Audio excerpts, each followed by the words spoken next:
Sacda Mirre. I'm an archaeologist, and I have been working in archaeology for the past 20 years. I have always loved learning about the past. When I was a child, I loved listening to stories. I loved reading books. I was lucky enough to be raised by my grandmother, a woman who came from Haut region. She was very knowledgeable about the time when she was young, and she was the first person who told me about the history of Sayyid Muhammad Abdullah Hassan. She told me about the time when her clan killed Gibb, a colonial British officer, and how she became refugee, and the poems that she composed about that experience. And when I became refugee myself, decades later, I ended up in Sweden, and I had taken for granted that our culture and history were known. At least that African history was known, but it wasn't the case. I realized that when, in my secondary school, I was presented with our history book, and it was a big book. However, there was only one page on Africa. It was a shock to me. It was simply just a paragraph mentioning the transatlantic slave trade. And there was a map, a very vague map, with arrows pointing to from Africa to the Americas, with the arrows showing where the slave routes were. So I went to my local library and I found a book.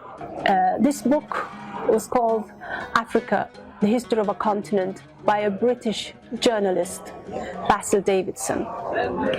And within the first couple of pages, I saw a picture of Sayyid Muhammad Abdullah Hassan.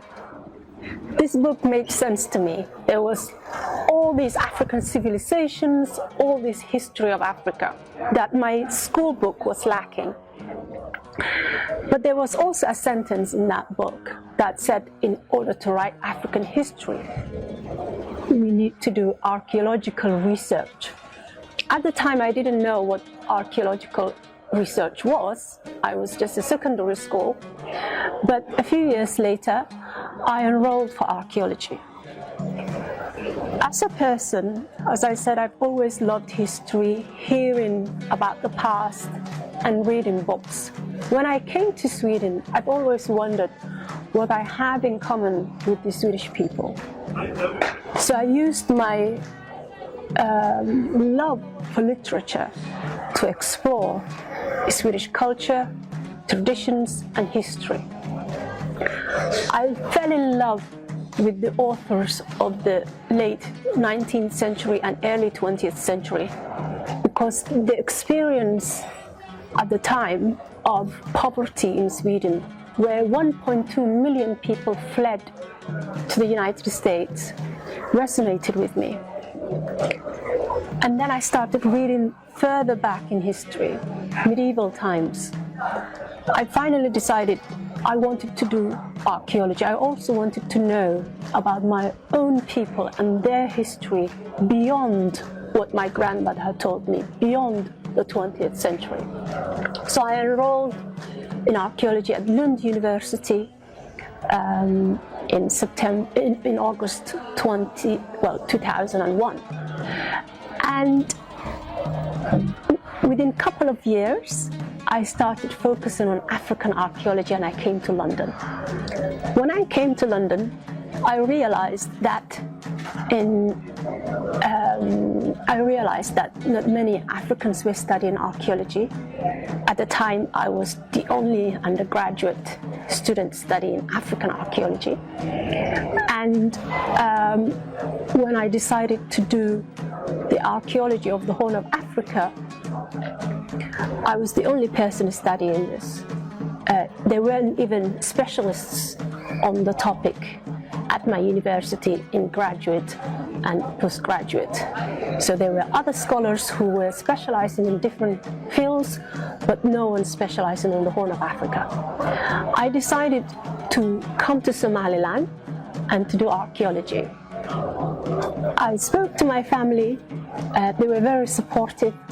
I applied for funding, but I didn't get funding because I was told by the institutions that Somaliland was part of Somalia, and Somalia had other priorities in terms of what was going on at the time.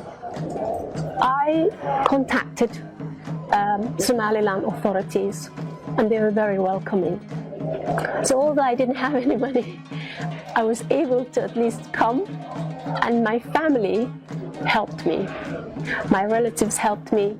So I arrived in Hargeisa in mid-September 2007. My mother was with me. The next day, we immediately went out to the landscapes. I had this feeling of excitement, which is extremely different to the feeling I had as a young refugee, as a child refugee, IDP who was internally displaced in Somalia and then became refugee in Ethiopia, and who had already been in Hargeisa at the time in 1991 and seen the destruction firsthand. We were dodging landmines. We were seeing dead bodies and bones and destroyed structures. Something that only reminded me of Dresden in World War II. This time, in 2007, I was a young researcher dedicated to making a difference. And already I had taken a path where I had already faced so many difficulties. And coming to Hargeisa and seeing what people here had created in the 16 years I was in exile just inspired me and fueled me that they had nothing, but they built everything from the ground. And I felt I didn't have funds, but I could still build from the ground. So immediately next day, my mother and two of my relatives, my uncle, who was a professional mechanic, drove us, and my cousin, who was a filmmaker, joined me. So the four of us set off to my mother's region, Sahel, Berbera, Daymole, Demergora, Lasa Da'awo, all the way to Golis. Welcome to Berbera. I had the most extraordinary time. Wherever we went, we met family members, nomads, who were my relatives, who were guiding me. I had an album with me of archaeological sites that I had collected, things that I knew potentially existed in the country. And everywhere I would show people and say, have you seen anything like this? And soon enough, people would say, yes, there is something like this on that side of the mountain in that area. And we would drive there. And it was a bottom-up exploration. I had no institutional backing. I had no government backing. I had no connections with anybody. I just knew this was something I wanted to do. I had questions about our history. Where do Somali people come from? How far back do we go in history? What is our archaeology like? What can we do with it to make it part of our society, to prosper, to study for history, to study for education, to attract the world. Where do we fit in the world as a people? And I tried to engage people with these questions, and I realized that people were actually equally excited about it as I was.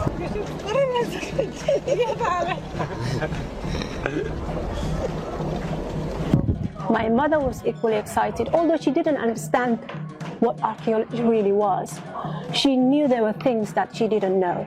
Similarly to everyone, they knew, they had dim awareness of our culture, of our history, but they didn't know about tangible things and evidence. And as a child, I grew up with my father.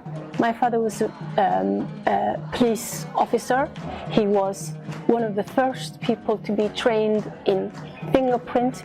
He worked as a police officer, as a CID in Somaliland during the protectorate, and then he worked in Somalia at the CID in Mogadishu, and he was known as number 5, and he was known to be the person that the most difficult cases were brought to when there were criminal investigations.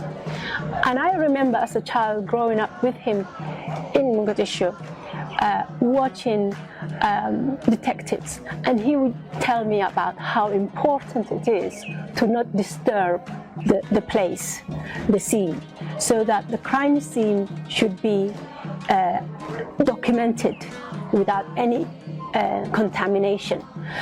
And at the time I didn't really understand what he meant, but later as an archaeologist it dawned on me that this was exactly the same thing we were doing. When we are excavating, we are documenting things the way they are, and we are trying to avoid any contamination. And we are preserving things in situ. So I had already known that evidence is important for any arguments you make. Another important element was, as I said, my grandmother, who told me about stories. So she taught me a lot about the landscape as a child, but I could only imagine that landscape, but now I was actually walking the places in Daymole where she used to tell me about.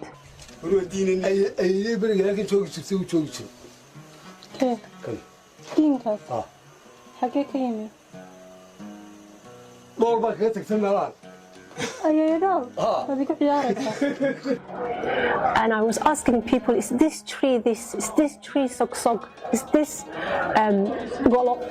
all these galol? Is this that? So I was asking people about the things she taught me. And as a child, she used to tell me about things that she gathered, the nuts, the berries that she used to eat. And I remember salivating as a child, thinking I'd love to eat those things that she's just randomly gathering from the landscape. And I also have my mother with me, my mother who's adventurous, who's independent, who traveled in Asia, in Africa, independently. But she was also a nurse, and she worked as a nurse, started very early training as a nurse, as a teenager, and she was placed in different parts of Somaliland during the protectorate, which meant that she was very familiar with the country.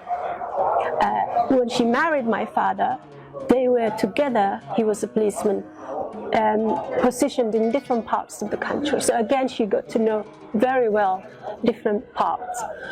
So it turned out to be really the dream team, and we had a fantastic dynamic throughout the whole documentation.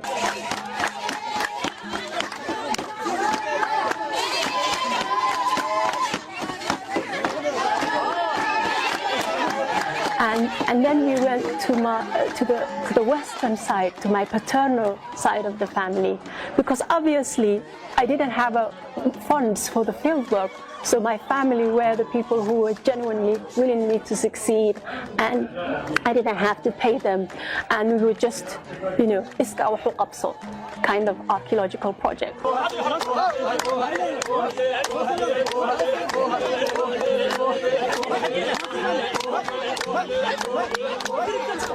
So they helped me, and then we went all the way to the western region, to the Hode.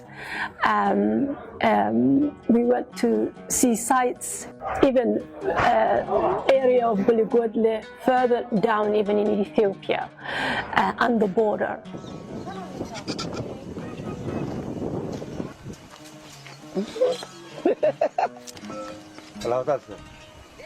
It was a time now when I had no idea that there were other people involved. There were a couple of people that I knew were involved with Somaliland archaeology, and I had contacted them and sent them emails, but I hadn't got any replies from them. So, and because I didn't have much time and resources, I had gone out and had my family help me. And then when I came back, after a month of mapping and dotting sites on a map with my GPS and collecting all these GPS numbers and gathering all this data and information, I came back and I contacted again the Ministry of Foreign Affairs, and they said to me, go to the Ministry of Culture. And that's when I got introduced to a couple of people who were doing and surveying archaeology at the ministry. But immediately what became clear, the archaeology of Somaliland had many actors who were there before me and who were active. Some of them I had heard of and I emailed them and I haven't gotten a reply from them at the time. Foreign, diaspora and locals. There was a chaotic scene. And at some point I came to the realization that it was actually quite toxic as well. And it was almost like another kind of landmine field. When I first came to the ministry, I met the minister, and the minister had already heard about me because unknown to me, an article by my university had reached people in Hargeisa and was actually published on the cover of the Horn Tribune. And he showed me the magazine and he said, we've been waiting for you. And I had been out in the countryside, as I said, to my maternal side of the family, to my paternal side of the family, and surveying all over their regions.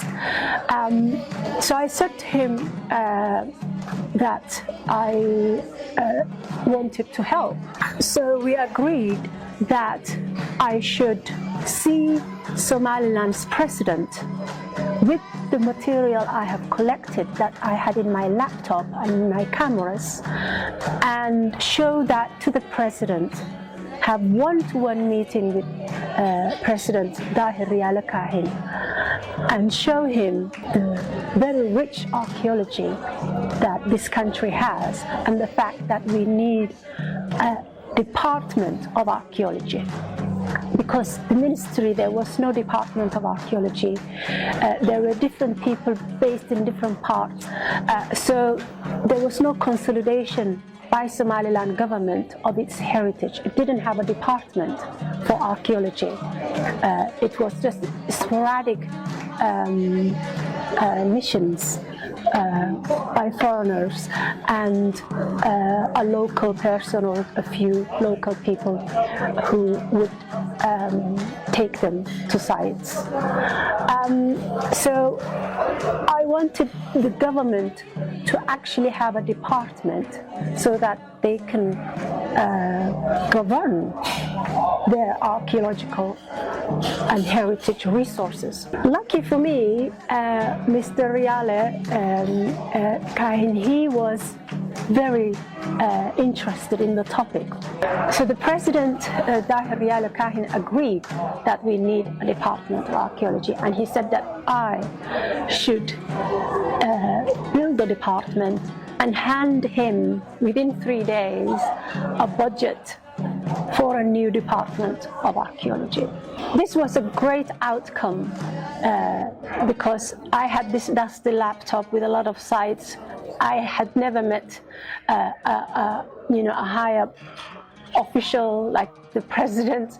So for a student, it was a very encouraging moment, and I was very encouraged by the minister, Dr.Sacda Mirre Oo, who was a champion for the starting of Department of Archaeology in Somaliland. So by setting up a Department of Archaeology and having the people who already were involved organized within that department, we were able to create a quick policy paper to say that all archaeological work will go through the government department and will be approved by the government, and that also there would be no illicit diggings of archaeological sites.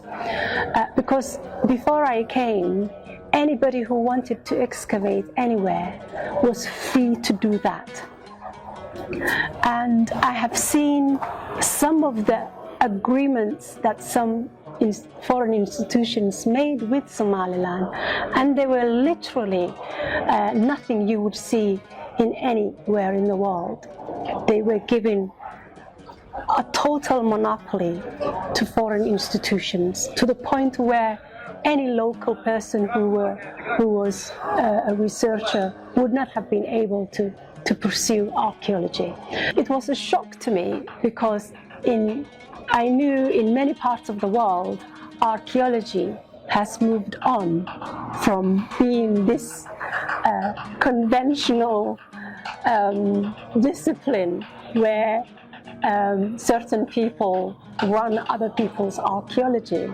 I set up and continue the programs I've started, and so public education, lectures, media campaign against illicit digging, awareness raising, heritage awareness, heritage debates, and making locals aware that it's not okay that people dig up archaeological sites without clear permission from the Department of Archaeology.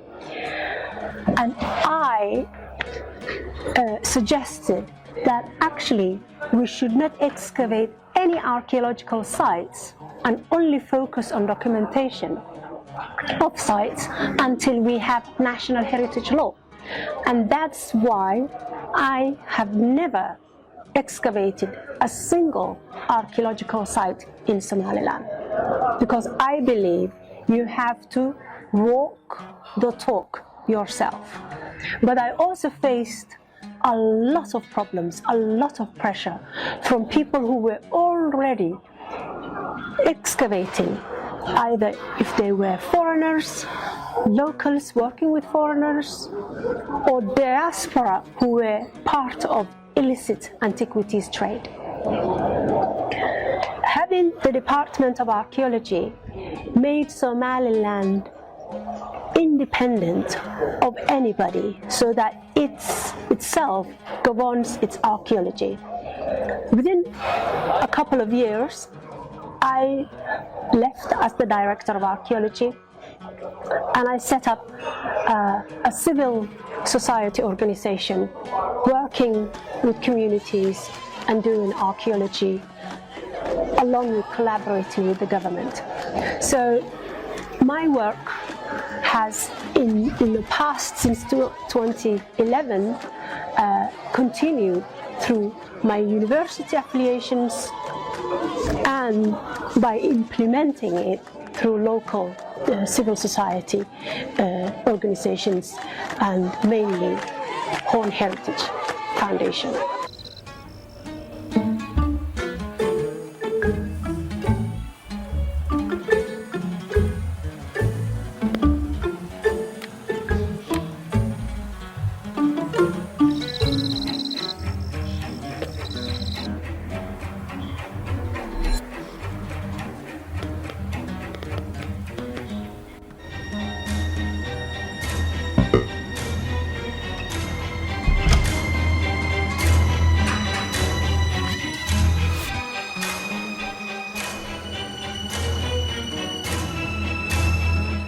waxaan baasay ku xirtay maxaa حتى هدو فرن يابك دهب بلاس وأمان هذا لسو